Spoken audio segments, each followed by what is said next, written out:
তোমরা হয়তো অনেকেই জানো না, মুর্শিদাবাদের খড়গ্রামের খুব কাছেই রয়েছে শান্ত স্নিগ্ধ আর প্রাকৃতিক সৌন্দর্যে ভরা এই মনসা মন্দির। নদীর ধারে এমন মায়াবী পরিবেশ, চারপাশে গ্রামের শান্ত আবহ আর প্রকৃতির অপূর্ব সৌন্দর্য, সব মিলিয়ে জায়গাটা মনকে এক অন্যরকম শান্তি দেয়। নমস্কার, আমি রাহুল, আরও একটা মিনি ব্লগে তোমাদের স্বাগত জানাই।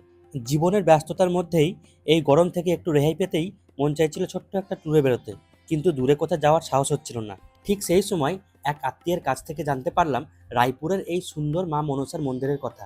খড়গ্রাম বাসস্ট্যান্ড থেকে প্রায় 12 কিলোমিটার গ্রামের মেঠো রাস্তা পেরিয়ে পৌঁছাতে হবে এই সুন্দর মনসা মন্দিরে।